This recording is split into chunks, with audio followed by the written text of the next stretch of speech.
Je vais faire le numéro 44 du chapitre 5, page 243. Donc, on vous dit une personne a une vision nette entre 15 et 40 cm. Donc, vraiment, c'est juste l'endroit où elle arrive à bien voir. Puis, à partir de là, dans le fond, on se demande si vous aimez mieux ça, c'est son punctum proximum, son punctum remotum.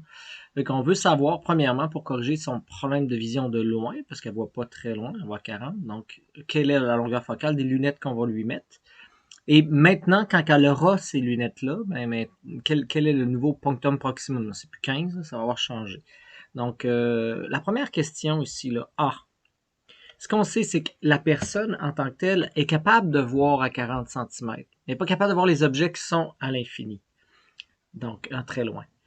L'idée, c'est de prendre les objets à l'infini et d'en faire une image à 40 cm, puis ça, je vais être capable de la voir.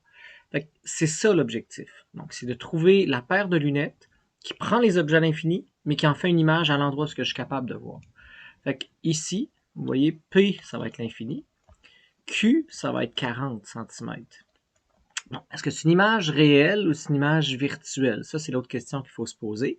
Donc, l'image qu'on crée, ça va être une image virtuelle. Hein? Donc, je ne peux pas la mettre en arrière de la lentille. Il faut que je la mette en avant. Donc, pour moi, par rapport à mon œil, c'est en arrière. Donc, ça va être une image virtuelle. Fait que cette image virtuelle-là, on va la mettre négative. Ça marche. Donc, avec ça, je vais être capable de trouver la longueur focale. On a 1 sur P plus 1 sur Q est égal à 1 sur F. Donc, automatiquement, je vois que 1 sur P, 1 sur l'infini, ça va donner 0. Ça part. Il va me rester 1 sur moins 40, en fin de compte, est égal à 1 sur F. Bon, bref, il faut que la focale soit de 40, moins 40 cm.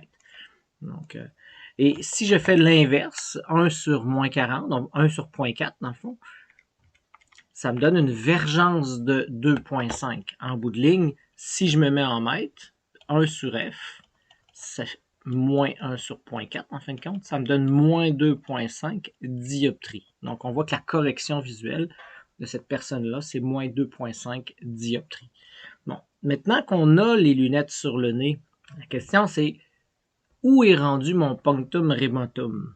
Fait en B, où est proximum, excusez. Où est l'endroit le plus proche que je peux voir? Bon, quelque chose est sûr, c'est que là, l'idée, c'est que moi, je suis capable de voir à 15 cm sans lunettes. Maintenant, c'est où je dois placer des objets qui me font une image à 15, dans le fond. Est-ce que les objets sont plus loin, sont plus proches? C'est un peu ça qu'on veut savoir. Donc, là, on va repartir avec ça. Et on va faire comme où est l'objet, donc le nouveau punctum proximum, où je vais placer des objets que j'arrive à voir, mais avec les lunettes. Et si l'image qui est produite est à 15 cm, encore là, moins 15 en fin de compte, centimètres. Hein? Donc, centimètres ici, donc c'était centimètres, vous avez compris. Puis là, ça me restait des centimètres. Ici, ça va être la même chose, je vais travailler en centimètres. Donc, je vais travailler avec la longueur focale de moins 40 cm. Si vous aimez mieux tout vous mettre en mètres, vous mettez tout en mètres. Donc là, ça fait 1 sur P est égal à 1 sur F moins 1 sur Q après l'avoir isolé. Donc, c'est-à-dire que P va être égal à l'inverse de 1 sur moins 40 moins 1 sur moins 15, mais moins 15 dans le fond. Donc là, vous voyez que le moins va devenir un plus à la moins 1. Donc, ça me fait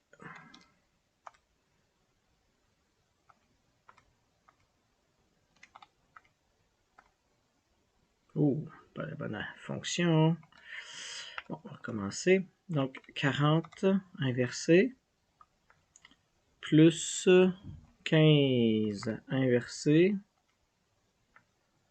Et j'inverse ma réponse. J'arrive à 24. Donc, notre nouveau punctum remotum est à 24 cm. Et voilà.